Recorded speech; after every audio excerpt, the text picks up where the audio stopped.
आज Doubtnut app download करें। Doubtnut पर अपने सभी गणित, रसायन विज्ञान, भौतिक विज्ञान और जीव विज्ञान के डाउट्स का करो सफाया। बस प्रश्न की फोटो खींचो, एक ही प्रश्न को क्रॉप करो और तुरंत वीडियो सोल्यूशन पाओ।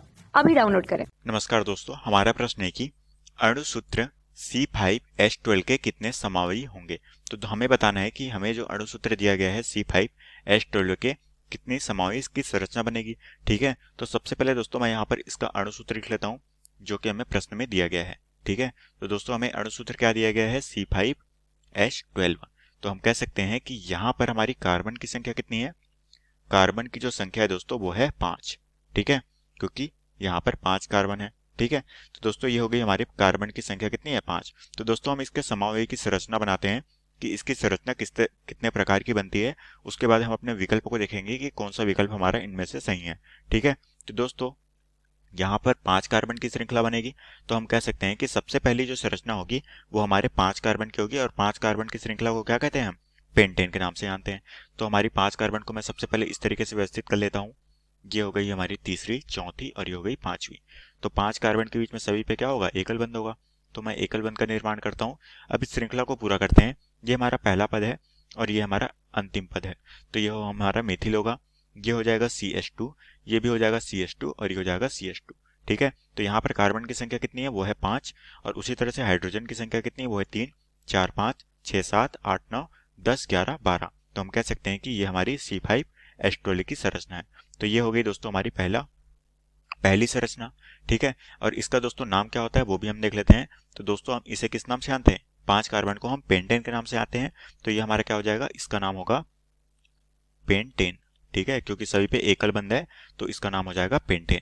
ठीक है, तो अब दोस्तों हम अपनी दूसरी संरचना देखते हैं कि वो संरचना किस तरह से बनेगी। ठीक है, तो दूसरी संरचना दोस्तों इस तरीके से बनेगी जो कि हो जाएगी हमारी CH3, जो कि जुड़ा होगा एकल बंध के साथ CH से। और इस CH के साथ क्या जुड़ा रहेगा, एक CH3 का परमाणु ऊपर की तरह जुड़ा रहेगा। ठीक है, और दोस्तों इसके साथ जुड़ा होगा एकल बंध में CH2 और उसके साथ जुड़ा होगा एकल बंध में CH3। तो ये हो गई हमारी अगली संरचना। अब दोस्तों हम देख पा रहे हैं कि यहाँ पर कार्बन की संख्या कितनी है, वो है 5 और हाइड्रोजन की संख्या है 6, 7, 8, 9, 10, 11, 12। तो हम कह सकते हैं कि ये हमारी C5H12 की संरचना है। ठीक है, अब दोस्तों हम इसका नामकरण देख लेते हैं कि इसका नाम क्या होगा। तो दोस्तों यहाँ पर हमारा कार्बन को नामांकित कर लेते हैं, पहला, दूसरा, तीसरा और चौथा। तो दोस्तों यहाँ पर इसका नाम क्या हो जाएगा, दूसरे नंबर पे मेथिल है तो हम इसे जानते हैं, ये हो जाएगा हमारा 2 मेथिल। और 4 कार्बन के लिए क्या होता है, ब्यूटेन। ठीक है, तो ये हो जाएगा हमारा 2 मेथिल ब्यूटेन। ठीक है, तो ये हो गई दोस्तों इसका नाम। तो ये हो गई हमारी दूसरी संरचना। ठीक है, उसी तरीके से हम अपनी तीसरी संरचना देख लेते हैं कि हमारी तीसरी संरचना किस तरह से बनेगी।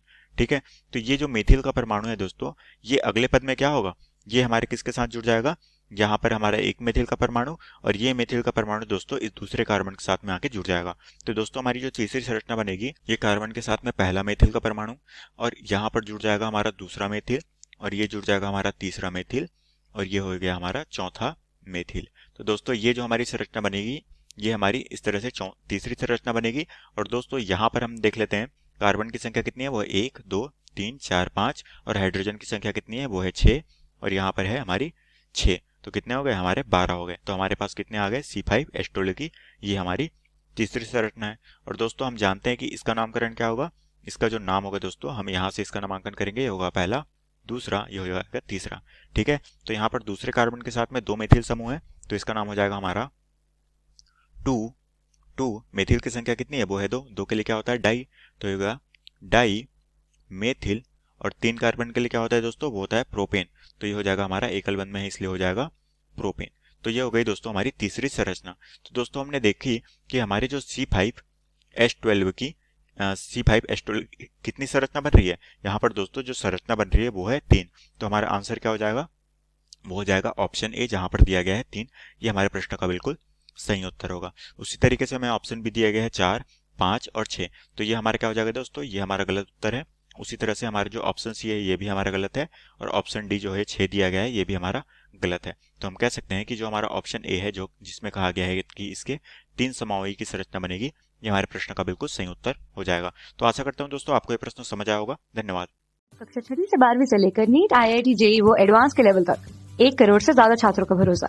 आज ही डाउनलोड करें डाउटनेट ऐप या व्हाट्सएप करें अपने सारे डाउट्स 8400 400 400 पर।